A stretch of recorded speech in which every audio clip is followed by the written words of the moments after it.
Cześć, witam Was, moi drodzy, witam Was, święto Trzech Króli. No i wypadałoby porozmawiać o królach, a dokładniej, nie będę zajmował się dzisiaj aż trzema królami, wybiorę jednego spośród tej elity królów, spośród królów, czyli króla nad królami. Nie będę się zajmował królem kłamcą, królem mędą. Dzisiaj się zajmę królem błaznem. Jak się domyślacie, dzisiaj będę mówił o naczelnym długopisie Kaczyńskiego, czyli Andrzejeczku, który bawi się w prezydenta, czyli o Dudzie. I powiem wam, moi drodzy, że ludzie powinni się uczyć wielu rzeczy ze zwierząt. Bo na przykład różnica między ludźmi a małpami jest taka, że małpy nigdy by nie pozwoliły, żeby nimi przewodził najgłupszy ze stada. Tu w przypadku ludzi niestety, jak na załączonym obrazku, mamy zgoła odwrotnie.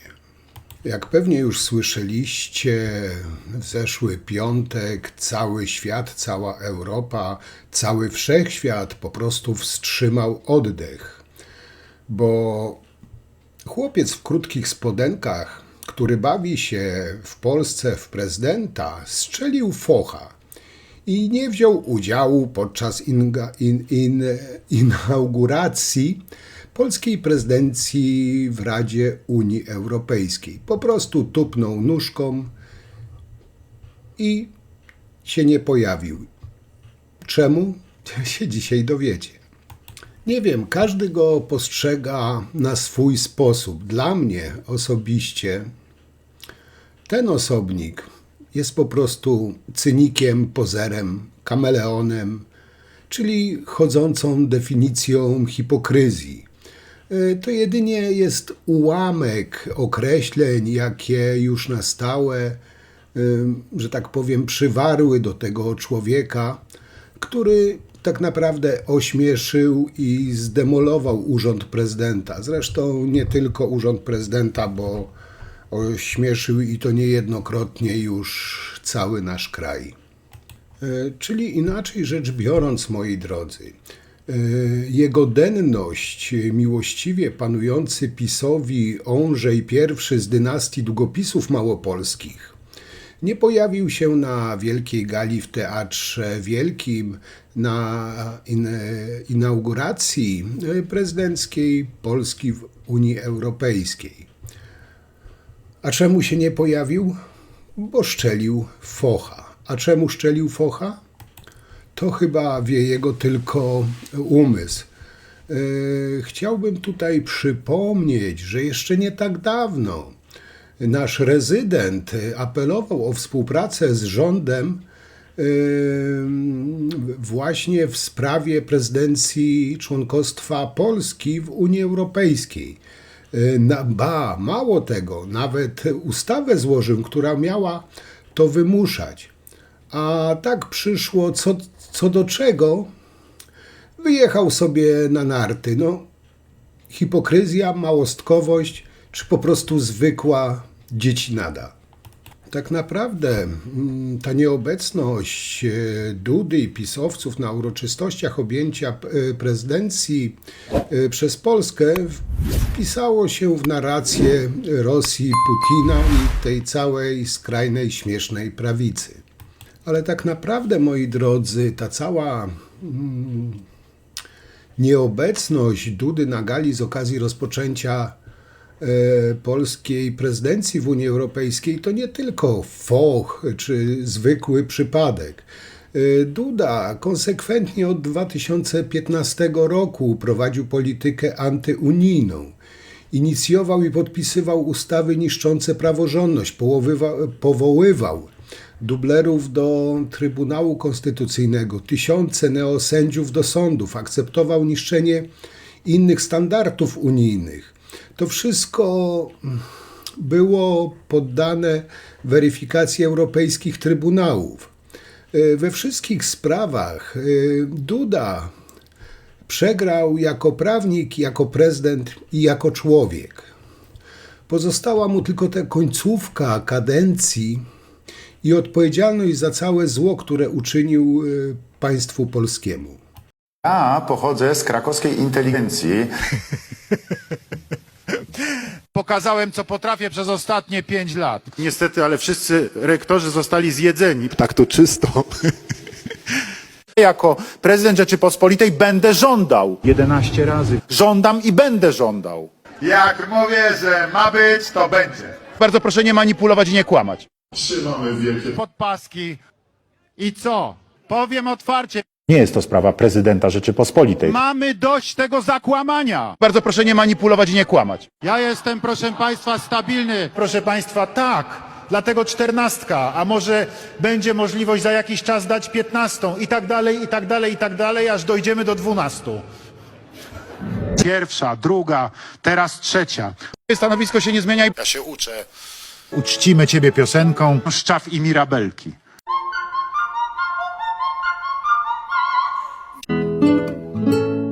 Stanowisko się nie zmienia i Nie kijem go, to pałką. tak,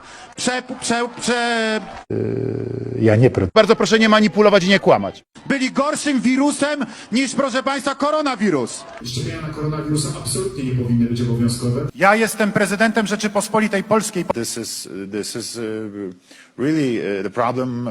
Bardzo proszę nie manipulować i nie kłamać. Andrzej, gdzie Ty jesteś?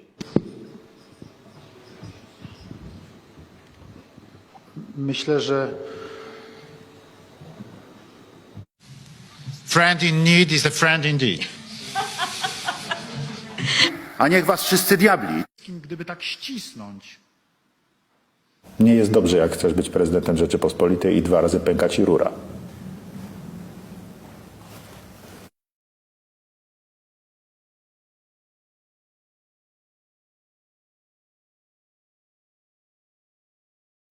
Moi drodzy, nie wiem jak wy, ale jak dla mnie Duda nigdy nie rozumiał roli prezydenta.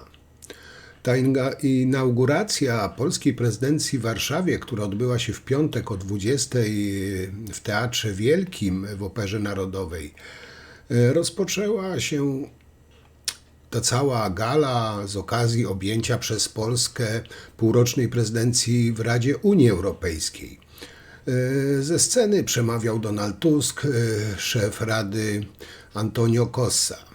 Koncert przygotował i prowadził Radzimir Dębski. Na inauguracji, no, tak jak już wiecie, nie było naszego Andrzejka, chłopczyka w krótkich spodenkach, uwięzionego w ciele dorosłego mężczyzny, czyli Andrzeja Dudy. Tą tak zwaną głowę państwa reprezentował jeden z tak zwanych jego wielu doradców. Bo Duduś szczelił w focha i nie pojawił się na gali inauguracyjnej. Powodem miało być, uwaga, niskie zaangażowanie organizatorów. To jest ciekawy moment. Do mediów wyciekła treść zaproszenia dla pary prezydenckiej.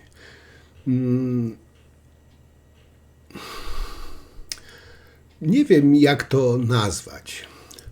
Generalnie rzecz biorąc, nasz Andrzejek zignorował zaproszenie na galę inauguracyjną prezydencji Polski w Unii Europejskiej, bo organizatorzy za mało mu nadskakiwali, z tego tak wychodzi.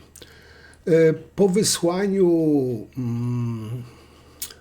zaproszenia nie było żadnego kontaktu z kancelarii premiera Rady Ministrów czy MSZ w tej sprawie.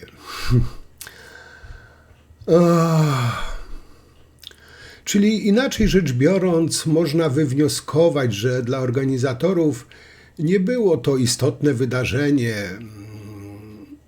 Żaliła się tutaj Polskiej Agencji Prasowej Małgorzata Paprocka, która stoi na czele kancelarii prezydenta. Powiem wam tak, no nie wiem, być może Tusk popełnił błąd i ten cały rząd, trzeba było Dudzie wysłać lektykę, obiecać mu Zenka i Bayerful, delegację Parlamentu Europejskiego, rozłożyć czerwony dywan, no i sam Bóg wie co jeszcze, żeby Duduś łaskawie zechciał zaszczycić tą galę. No, a bez tego, no to po prostu strzelił focha, pokazał tak naprawdę brak klasy, zachował się jak taki typowy Jaś w piaskownicy. Wziął się, obraził, wypiął się na państwo polskie, inaczej rzecz biorąc. A co było w tym zaproszeniu, bo to jest chyba istotne, być może to samo zaproszenie naszego miłościwie panującego Dudusia uraziło, zraził się i wziął swoje zabawki i pojechał na narty. Treść poznali dziennikarze TVN24 i ujawnili ją w programie W kuluarach.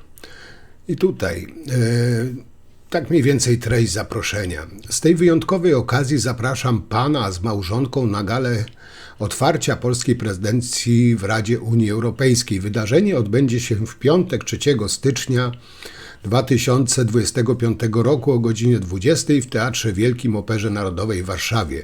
Z szacunkiem, Donald Tusk. Widać, musiało coś tutaj naszego rezydencika obrazić, no bo pod tekstem podpisał się sam szatan, samo czyste zło, premier Donald Tusk i pewnie tyle wystarczyło, by Duda zrobił obrażoną minę.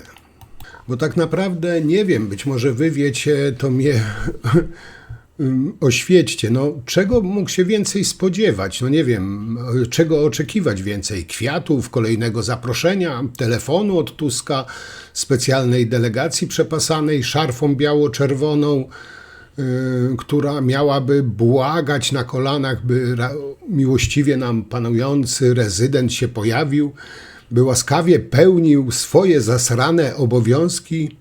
Nie wiem, no czarę goryczy dopełniło to, co stało się potem. Okazało się, że w dniu gali Duduś jeździł sobie na nartach. No, prawdziwy mąż stanu, wam powiem. Ale zobaczcie, tutaj jeszcze odniosę się, wrzucę wam materiał odnośnie tego zaproszenia. Widzą Państwo, Szanowny Panie Prezydencie, z szacunkiem, Donald Tusk. I to właśnie było pismo, które, tutaj jest data, 9 grudnia wpłynęło do Kancelarii Prezydenta. Przeczytam Państwu i Wam, co tutaj premier, żebyśmy wiedzieli, jak nie pisać, bo to będzie za mało. Bo to oznacza, że tak, że wtedy się nie Byśmy przychodzi. chcieli gdzieś zaprosić prezydenta. Szanowny Panie Prezydencie, już 1 stycznia 2025 roku Polska po raz drugi obejmie przewodnictwo w Radzie Unii Europejskiej i przez 6 miesięcy będzie kierować jej pracami. To szczególnego rodzaju przywilej, ale też wielkie zobowiązanie. Od polskiej prezydencji w dużej mierze zależeć będzie skuteczność funkcjonowania Unii Europejskiej w obecnym historycznym ważnym momencie. Jestem przekonany, pisał premier Tusk do prezydenta Dudy, że jak najlepiej wykorzystamy tę szansę. Z tej wyjątkowej okazji zapraszam Pana z małżonką na galę otwarcia polskiej prezydencji w Radzie Unii Europejskiej. Wydarzenie odbędzie się w piątek, 3 stycznia 2025 roku o godzinie 20 w Teatrze Wielkim Operze Narodowej w Warszawie. Z szacunkiem, Donald Tusk. Jeżeli chcieliby Państwo kogoś nieskutecznie zaprosić z różnych powodów, to tak to właśnie powinno wyglądać. Tak jak powiedziałem, Duda to jest mały chłopiec w krótkich spodenkach, uwięziony w ciele dorosłego mężczyzny. I Duda się dokładnie tutaj tak zachował, czyli zrobię babci na złość i odmrożę sobie uszy. A tak naprawdę Duda sam sobie zaszkodził. Jak człowiek ma wykształcenie tak jak ja, to może też kopać doły.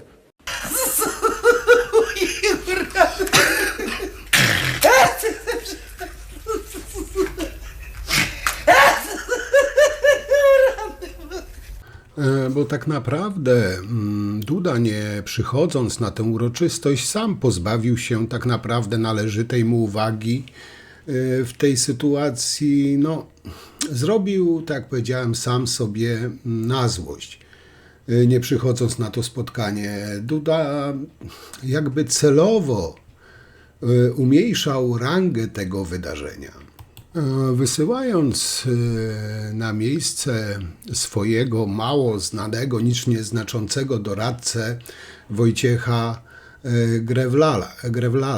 Grewlara. Sytuację ratowali premier Donald Tusk i szef Rady Europejskiej Antonio Costa. Dlaczego jednak faktycznie Duda zignorował zaproszenie? Tutaj chyba można, moi drodzy, uznać, że to kolejna jego dziecinna zagrywka. Możliwe, że uznał, że gala będzie zorganizowana pod Tuska i premier przyćmi swoją obecnością, co bardzo by mu się nie spodobało. No tak to jest, jak mały chłopiec staje na czele dużego państwa. Ale z drugiej strony to bardzo dobrze, że go nie było na tej gali. No bo, moi drodzy, weźcie sobie teraz tak wyobraźcie, że przed tym całym gremium, przed tymi wszystkimi osobami przemawiałby Duda, bredziłby coś o wyimaginowanej wspólnocie, krzyczał, wygrażał palcem, w pierwszym rzędzie siedziałby Kaczyński i rosyjskie dzbany z Orbanem i Fico na czele. Także no, można powiedzieć, że nie ma tego złego.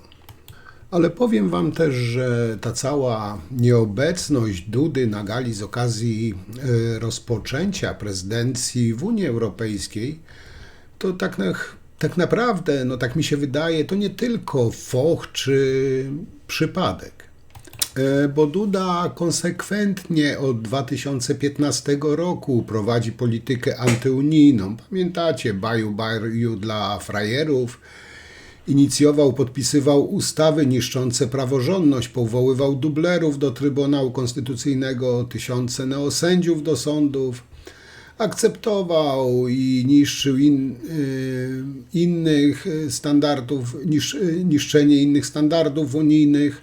To wszystko było poddane, jak już wam wspomniałem, weryfikacji trybunałów europejskich. We wszystkich sprawach Duda przegrał. Po prostu, tak jak powiedziałem, ten człowiek jest wstydem, hańbą dla narodu polskiego.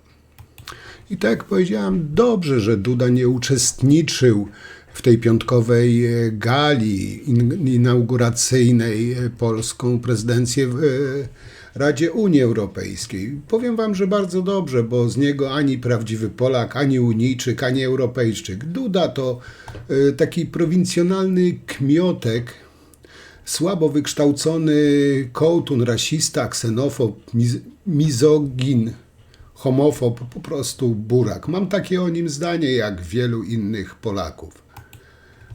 Lenin kiedyś uważał, że rządzić może nawet kucharka. Kaczyński pokazał, jak rządzić kucharką, a Duda udowodnił, że może być prezydentem, nie mając nawet kompetencji tak naprawdę kucharki. Chcę także odnieść się do sprawy, która zbulwersowała wszystkich w Polsce. Mówię tu o wypowiedzi pana prezydenta Dudy wczoraj w obecności zagranicznych dziennikarzy i w obecności prezydenta Litwy. Ta insynuacja, czy wprost właściwie stwierdzenie, właśnie w obecności zagranicznych mediów i prezydenta Litwy, że polskie służby i polski rząd współpracują z rosyjskimi służbami specjalnymi w czasie, kiedy trwa wojna, w czasie, kiedy razem między innymi z Litwą przygotowujemy ten pas obrony Tarcza Wschód, kiedy zaufanie do Polski jest absolutnie kluczowe, żebyśmy mogli wspólnie z całą Europą zbudować bezpieczną granicę. Dla Polski, bezpieczną dla Litwy, bezpieczną dla Europy. Pan prezydent wygaduje takie bzdury. Powiem bardzo wprost, bo w głowie mi się nie mieści, że to się w ogóle mogło zdarzyć. To, że pan prezydent czasami się kompromituje jako osoba w czasie swoich różnych misji zagranicznych, do tego się wszyscy zdążyliśmy przyzwyczaić. Ale ta sprawa to nie jest prywatna sprawa pana prezydenta, ani kwestia jego osobistej reputacji. Tam i tak już za wiele nie jest do naprawienia. Problemem jest to, że to, co powiedział, bardzo mocno szkodzi interesom Polski. Że to godzi bezpośrednio w bezpieczeństwo Polski. Więc było to nie tylko bardzo niemądre i takie niepoważne, dość nie pierwszy raz, ale że z tego wynikają też bardzo konkretne szkody. Chcę też powiedzieć, bo być może państwa to niepokoi, ale to mówię też w obecności prokuratora generalnego. Powód, dla którego pan prezydent to powiedział, jest absurdalny. Wiecie, że za czasów PiS-u, i pan prezydent na pewno musiał to wiedzieć, tego typu spraw, jak sprawa Rupcowa, więc przedstawienie aktu oskarżenia ludziom podejrzewanym o szpiegostwo i na ich żądanie przedstawienie wszystkich akt, pełnych akt do wglądu miało miejsce 12 razy. 12 razy za rządów PiS-u prokuratura dokładnie w taki sam sposób postępowała. Nie ma to nic wspólnego z tajnymi informacjami, które mogą być, których ujawnienie może być groźne dla bezpieczeństwa państwa. To są materiały, które służą jako dowód, że dana osoba zajmowała się działalnością szpiegowską. W przypadku pana Rupcowa o detalach nie będę mówił, ale akurat te tajne rzeczy to przedstawienie mu tego, co znaleziono w jego komputerze. Jako materiał dowodowy. W jego komputerze. Więc jak się państwo domyślacie, w żaden sposób nie miało to negatywnego wpływu na bezpieczeństwo państwa polskiego i na pewno nie może być usprawiedliwieniem dla tej niemądrej i skrajnie szkodliwej wypowiedzi pana prezydenta. Nigdy tego argumentu nie używałem, ale dzisiaj użyję tego argumentu po raz pierwszy i z pełnym przekonaniem. To Bogu dzięki to już tylko 333 dni. Czyli generalnie rzecz biorąc, jeden ucieka na Białoruś, inny do Węgier, a jeszcze inny na narty.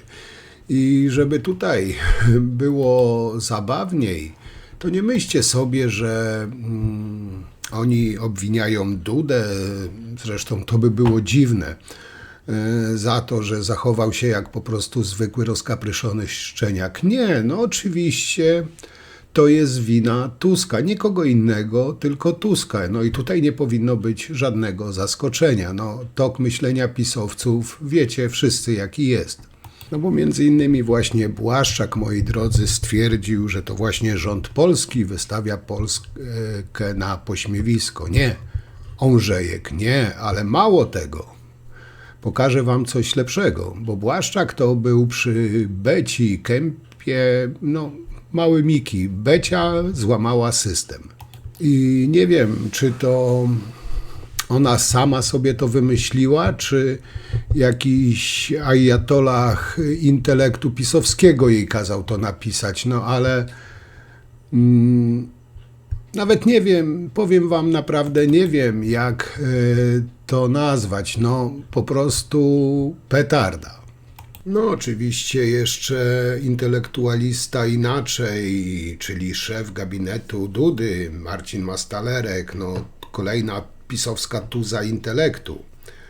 Stwierdził, że rząd zrobił z prezydencji w Radzie Unii Europejskiej Akademię ku czci Donalda Tuska, której prezydent Andrzej Duda nie chciał uwiarygodniać swoją osobą. No powiem wam, że mają już pod kopułą naprawdę ostro nasrane, albo naprawdę taki solidny kompleks Tuska mają. Czyli tak, takie krótkie podsumowania, choć jeszcze nie kończę, ale takie podsumowując tak dzień pokrótce. Tusk przemawiał o wielkiej Polsce i wielkiej Europie. Nawrocki przemawiał wśród tych, którzy chcą Polskę wyprowadzić z Unii. Duda był nieobecny, nikt się tym tak naprawdę nie przejął i tak naprawdę nikt nie zauważył jego nieobecności. No a Macierewicz szykuje się do zaległego od wielu lat spotkania z prokuratorem. To taki flash, podsumowanie, ale trzymajmy się właśnie tego osobnika, o którym dzisiaj mówię. Mamy początek roku, bałwan tradycyjnie jest na stoku. Jest tak obrażony, że aż czerwony. Tak, moi drodzy, kiedy Polska przejmowała prezydencję w Unii Europejskiej, Andrzejek robił wygibasy na stokach, no, można powiedzieć, godnie prezentował swój kraj, swój naród, mając w dupie tak wielkie wydarzenie, bo dla niego ważniejsze są narty.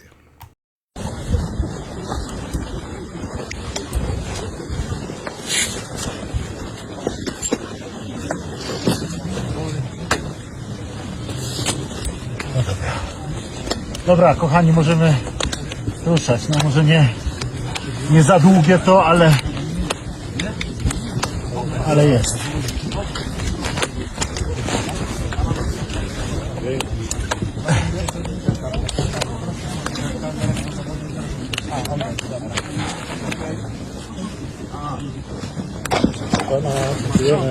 Już było dawno temu.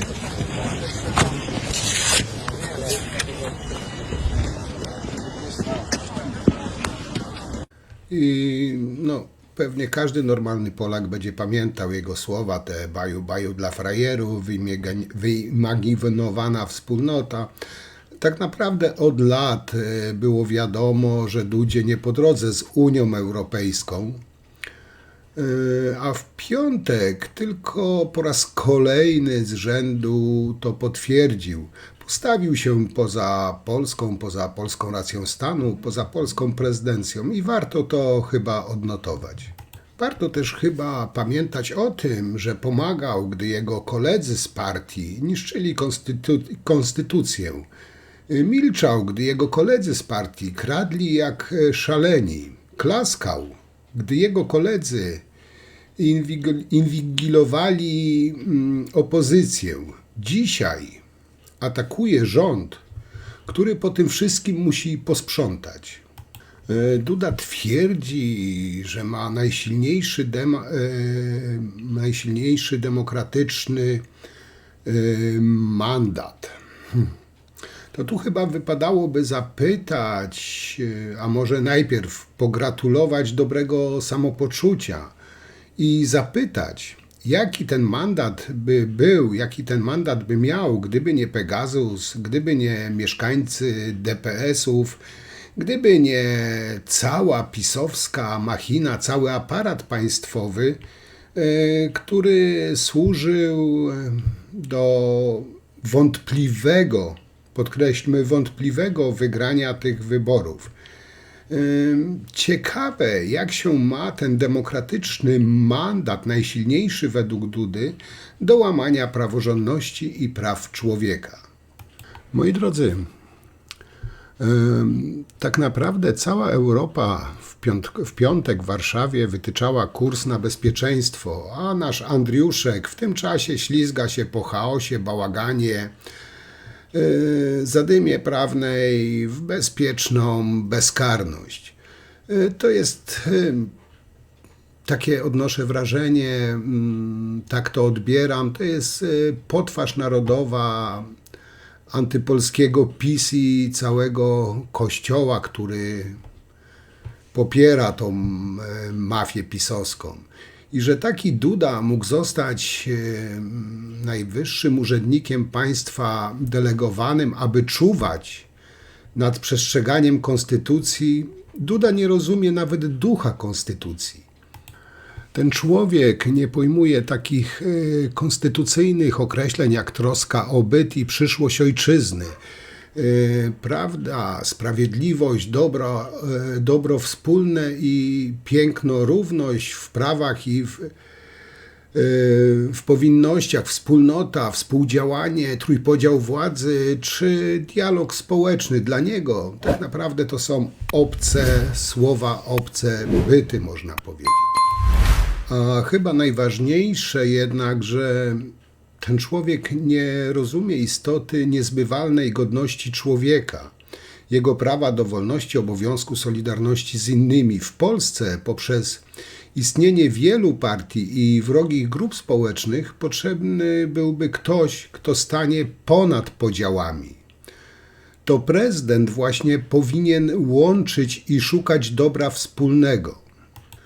Myśleć i postępować w interesie wszystkich Polaków, nawet tych, których się nie lubi, nie akceptuje, czy tam nie zgadza się z jego poglądami, z ich poglądami, lub z których nie jest się po prostu dumnych. Duda niestety działa zupełnie odwrotnie. Nie łączy wszystkich Polaków, a wręcz przeciwnie, jak ta cała szajka pisowska, dzieli Polaków, skłóca Polaków.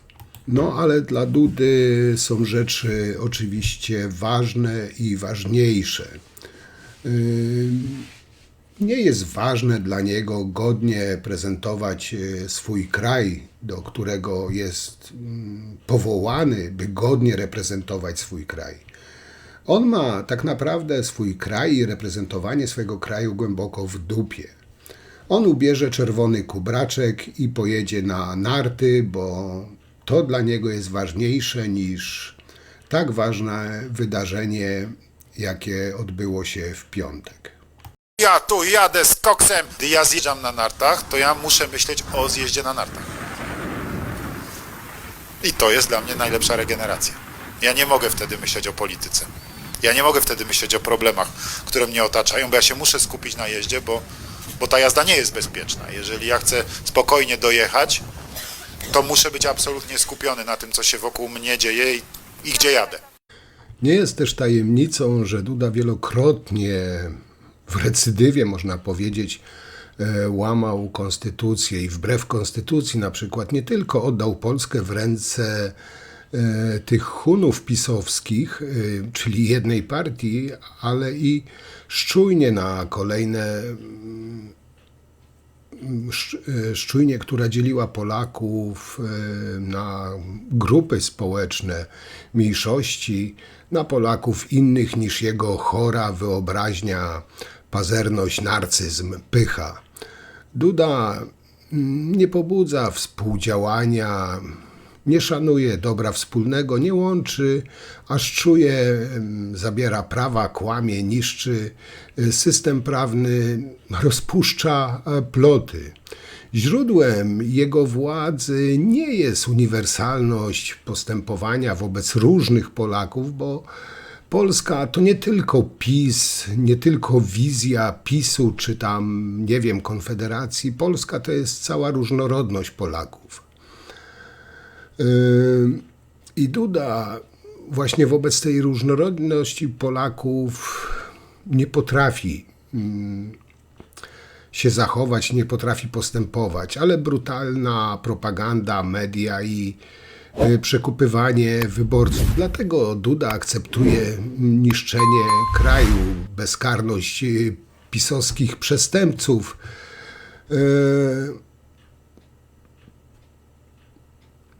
Popiera produkcję podziałów społecznych, wielki skok na kasę państwa, na wielki wysyp kłamstw, oszczerstw, akceptuje swoją rolę po prostu notariusza bezprawia PiS. I powiem wam, moi drodzy, że naprawdę nie pojmuję, jak człowiek, który siedzi po uszy w niemoralnych i przestępczych układach, może patrzeć Polakom prosto w oczy, opowiadać o swojej konstytucyjnej roli i wręcz nadludzkiej postaci. On jeszcze poucza, chce dyscyplinować, nie godzi się z ludźmi przyzwoitymi, żyjącymi w prawdzie. Duda odpowiada za trwający minione 8 lat pełzający zamach stanu w Polsce. Wykorzystywał do tego zgrabnie media, religię i instytucje państwa. I jak dla mnie Duda osobiście nie jest prezydentem, a co najwyżej z nadmiaru polskiej życzliwości i kultury pełniącym obowiązki prezydenta, za którym chowa swoją zdradę. Mam wrażenie, że Duda nigdy nie łamał, ale egzemplarzy konstytucji, tylko zaginał się, nie wiem, i można powiedzieć, nimi po prostu podcierał. A takich niegodziwców jak on, co nosi napisy konstytucja,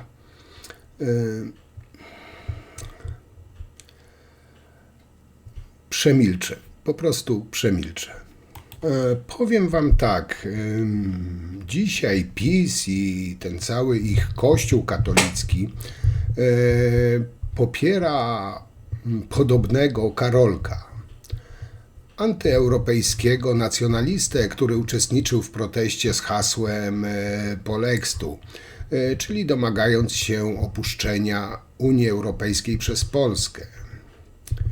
Tak naprawdę, panie Alfonsie Nawrocki, nikt pana tutaj nie zatrzymuje, kołchoz Putina czeka i przyjmiecie z otwartymi rękoma.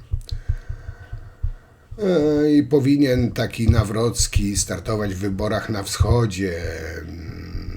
Tam nie ma tej złej, strasznej Unii. I zamiast reprezentować Putina w Polsce, niech się postara o nominację Kaczyńskiego w Rosji.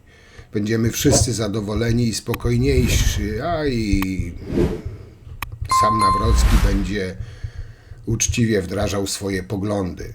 Skoro dla prezydenta, tutaj pije do Dudy znowu, Unia Europejska jest wyimaginowaną wspólnotą, to w sumie lepiej, że w piątkowy wieczór pojechał na te swoje pieprzone narty. Bo Duda, mimo największego wysiłku, i tak nie jest w stanie pojąć, zrozumieć istoty polskiej prezydencji w Unii Europejskiej. Antoniego Macierewicza, że były szantaż wobec ekspertów, były faszerstwa i zmarnowanie aż 80 milionów złotych. Pan, w raporcie można napisać sobie wszystko, zwłaszcza w ostatnim czasie, kiedy mamy do czynienia rzeczywiście z kuriozalnymi sytuacjami typu przetrzymywanie pół roku czy więcej księdza w areszcie za jakieś rzekome malwersacje finansowe, podczas gdy po prostu realizowano... Czy podważa pan prawdziwość, wiarygodność tego raportu rządowego? Ja nie podważam wartości tego raportu. Ja mówię tylko, że to jest po prostu jakiś raport, którego jeszcze nikt tak naprawdę obiektywizmu nie oceniał. Podobno przyszły do pana meldunki służby kontrwywiadu wojskowego. Mówię w związku z tym bardzo spokojnie. Nie, ja żadnych takich meldunków nie widziałem. I jeszcze jedna sprawa, jeśli chodzi o Andrzeja. Tutaj się nasuwa pytanie, czy Duda jest rzeczywiście takim idiotą, czy tylko umiejętnie udaje. Czy jest za głęboko zakamuflowanym, świadomym agentem Kremla, czy tylko bezmyślnie wykonuje wszystkie polecenia idące z Nowogrodzkiej. Moi drodzy, w 2021 roku Duda po cichu, wiecie, on lubi po cichu dawać, po cichu przyznał Order Orła Białego, czyli najwyższe odznaczenie Rzeczpospolitej, byłemu prezydentowi Cypru, Nikolasowi Anastasisowi, pewnie przekręciłem nazwisko. Facetowi, który sam o sobie mówił, że jest nie tylko najlepszym oszustem, ale i największym Alfonsem. Tak, nie przesłyszeliście się. Ale to stwierdzenie nie jest najgorsze. Moi drodzy, jak wynika z nowej książki Na smyczy Kremla, Anastasidias głęboko siedział w kieszeni ludzi Putina, którzy sfinansowali jego kampanię wyborczą i fundowali mu podróże prywatnym odrzutowcem. Tak, ten sam, któremu Duda po cichu wręczył Order Orła Białego. Nawet taki order potrafił zeszmacić, ale to jeszcze nie wszystko. Ten właśnie Anastasiadis w zamian za protekcję Moskwy bronił ich ciemnych interesów na Cyprze. Jednym z Rosjan, którym tak wiele ten Anastazis zawdzięczał i któremu okazywał wdzięczność, był Dmitrij Rybołowiew, miliarder, który w 2008 roku kupił na polecenie Kremla od Donalda Trumpa willę na Florydzie za bagatela $95 milionów, przepłacając jakieś drobne $35 milionów. W tym z przyjaciół Anastasidiasa był prawnik Christopoulos Vassilides, który razem z Trumpem miał budować w Moskwie Trump Tower. W kancelarii Vassilidesa powstały spółki, których beneficjentami byli ściśle powiązani z Kremlem rosyjscy oligarchowie i ludzie zamieszani w pisowską aferę podsłuchową z 2014 roku. Ciekawe, prawda? Czy Duda wiedział, jakie są powiązania człowieka, którego odznaczył najwyższym polskim odznaczeniem, czyli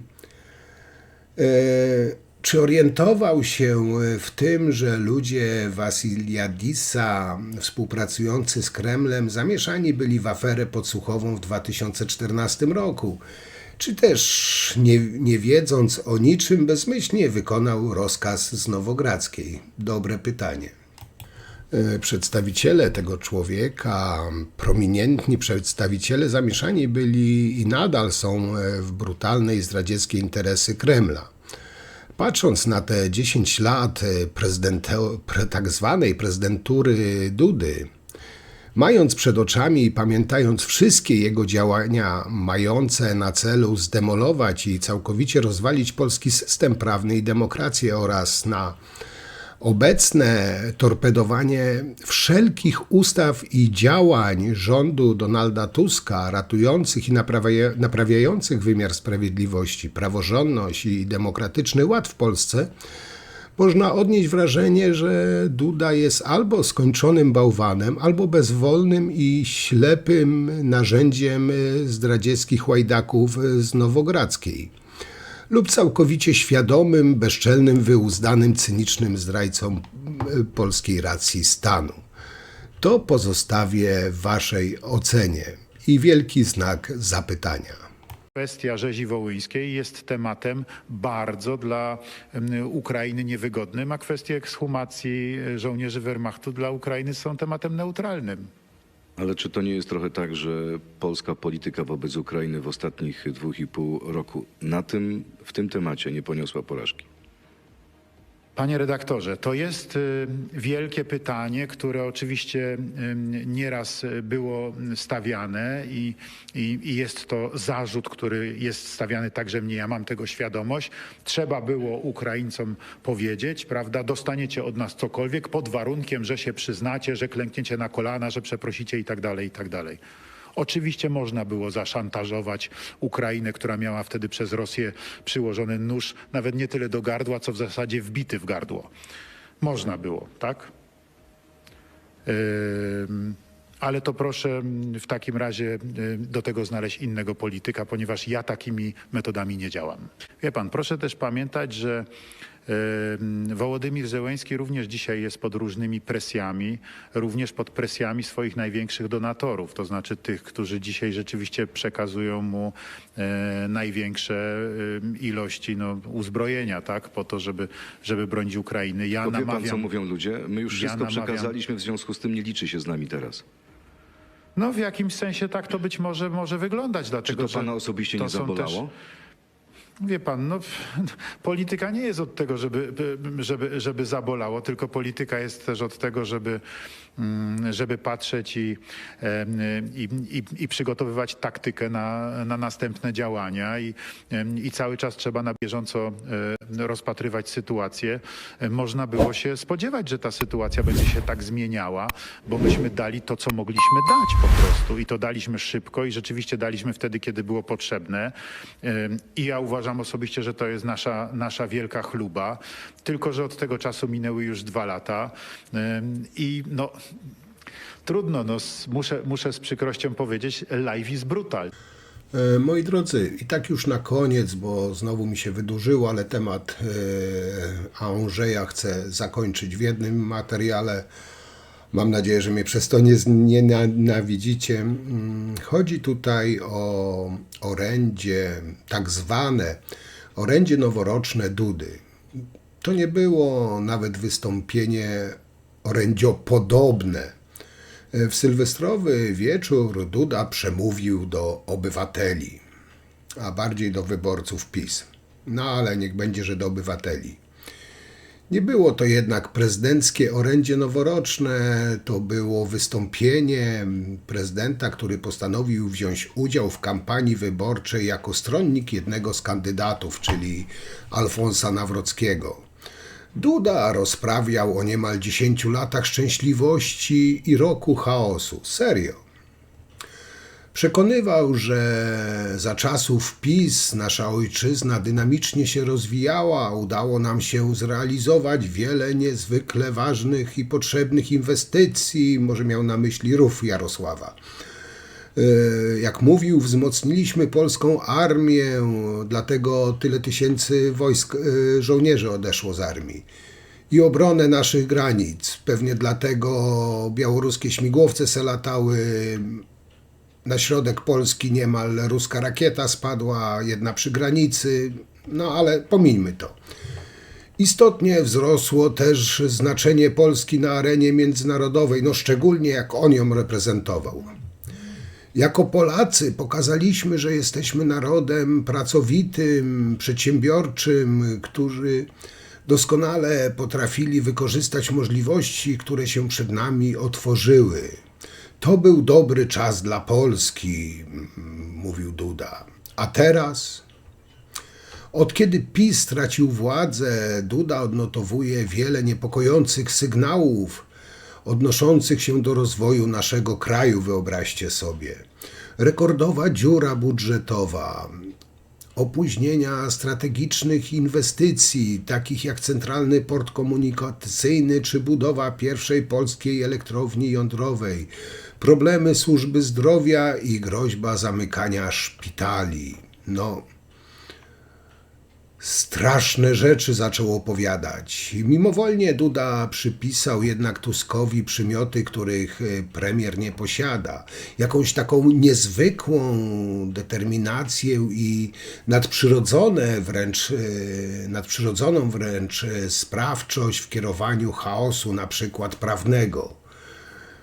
No bo, moi drodzy, żeby zepsuć Krajową Radę Sądownictwa, Trybunał Konstytucyjny, Sąd Najwyższy, PKW, prokuraturę, sądy, to się jednak trzeba trochę narobić i mieć, no oczywiście, Dudę na posługach. Generalnie rzecz biorąc, PiS miał na to 8 lat, jak wszyscy wiemy. Tusk miałby wyrobić się w rok w naprawieniu tego burdelu, chaosu, którego PiS zrobił. No, powiem wam, naprawdę trzeba być cudotwórcą i nie wiem, czy sam Jezus by se z tym poradził. No i oczywiście z przeszkadzającym jeszcze Dudą. I na koniec Duda się biedny pogubił. Liczy, że wyborcy kierujący się mądrością wybiorą jego przedstawiciela. Głęboko wierzę w mądrość moich rodaków. Mądrość rodaków, szanowny panie Duda, to już odczułeś, gdy Polacy pogonili tą bandę złodziei i dewastatorów od koryta. Jak ciągnął dalej Duda, wierzę, że powierzą prowadzenie polskich spraw prezydentowi, który będzie stał na straży naszej suwerenności i niepodległości. Duchowa wierność Konstytucji będzie wspierał rozwój naszej ojczyzny i będzie skutecznie zabiegał o realizację polskiej racji stanu na arenie międzynarodowej. No mam nadzieję, że nie tak jak ty to robiłeś. Bo tak naprawdę powiem wam, że nie wiem, kto dał się nabrać na to, że Duda to taki prokonstytucyjny mędrzec z busolą na interes Polski i z talentem do niedzielenia narodu. No ale zresztą posłuchajcie fragmentu tego pseudo-orędzia Dudy i zaraz przejdę do podsumowania. Skupiono się na pogłębianiu podziałów i wzmacnianiu konfliktów. Doprowadzono do chaosu w wymiarze sprawiedliwości i braku bezpieczeństwa prawnego Polaków, a tym samym do osłabienia polskiej demokracji. Głęboko wierzę w mądrość moich rodaków. Wierzę, że powierzą prowadzenie polskich spraw prezydentowi, który będzie stał na straży naszej suwerenności i niepodległości, dochowa wierności konstytucji, będzie wspierał rozwój naszej ojczyzny i będzie skutecznie zabiegał o realizację polskiej racji stanu na arenie międzynarodowej. Jedno Dudzie można na pewno przypisać i potwierdzić. No, jest to najgorszy prawnik w Pałacu Prezydenckim, jaki kiedykolwiek był. Duda to jest taki kolekcjoner niewyobrażalnie niemądrych min i król niepraworządnych, antykonstytucyjnych precedensów, nazwijmy to. No, jakby nie patrzeć, między innymi tutaj ułaskawił nieskazanych prawomocnie, nie powołał prawidłowo wybranych sędziów Trybunału Konstytucyjnego, powołał do Trybunału Konstytucyjnego dublerów, niekonstytucyjnie powołał kucharkę Julkę Przyłębską na prezes Trybunału. Po nocach nominował na sędziego Trybunału komunistę Piotrowicza.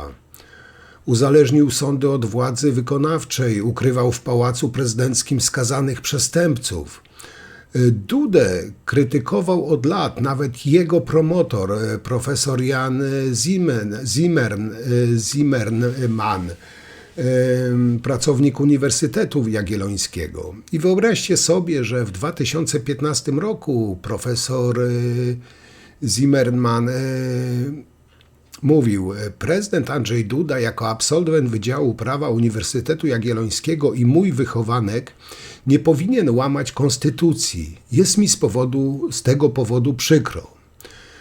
W 2016 roku martwił się, to nie będzie chlubna kariera i nie przejdzie do historii jako superprezydent. Jest mi po prostu żal. Współczuję mu, bo dał się wystawić na takie stanowisko i zupełnie sobie z nim nie radzi. W 2017 roku powiedział: państwo polskie wciąż się stacza i boję się, że ta równa pochyła się skończy i Polska wpadnie w przepaść. Boję się, że to już niedługo i że prezydent Andrzej Duda przyłoży do tego rękę. Rok temu powiedział. Z roku na rok moja krytyka wobec prezydenta narasta, bo ciągle widziałem, jak łamie konstytucję, ciągle widziałem jego kroki, które nie przystawałyby do doktora prawa Uniwersytetu Jagiellońskiego. Dzisiaj byłem kompletnie wstrząśnięty, że pan prezydent zrobił coś, co umyka jakiemukolwiek racjonalnemu rozumowaniu. Pan prezydent, który jest doktorem prawa, przechowywał w swoim pałacu przestępców, którzy zostali skazani prawomocnym wyrokiem karnym i jeszcze ścigani z oskarżenia publicznego. Mówi się o tym, że jest to mój uczeń. Ja go tego nie uczyłem.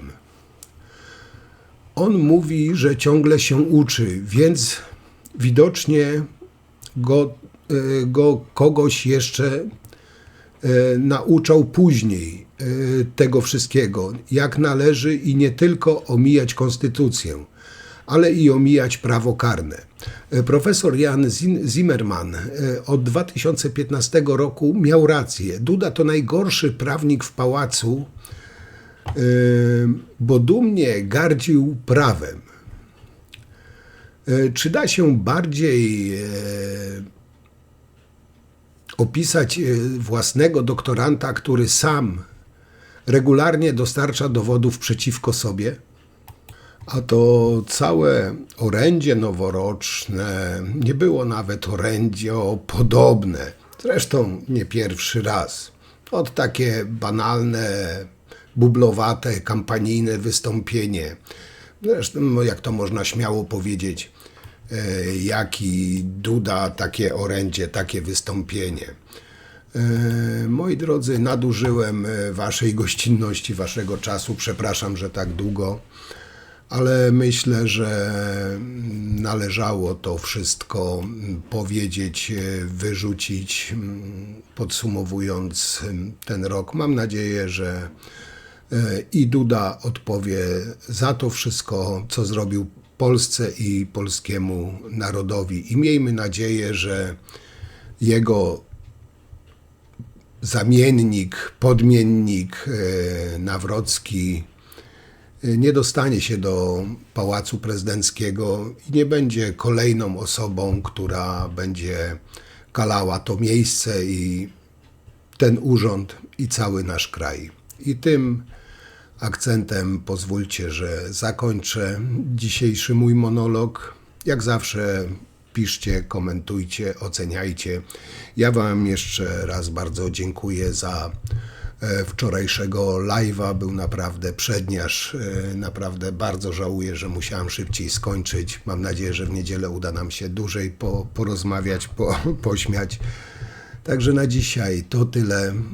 Dzięki i do zobaczenia przy następnym materiale. Trzymajcie się, cześć.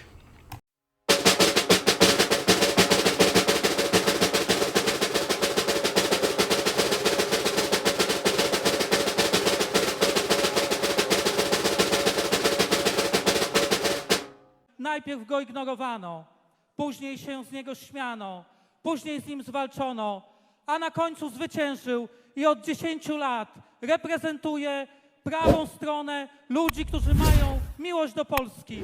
Prezydent Andrzej Duda. Pierdolę.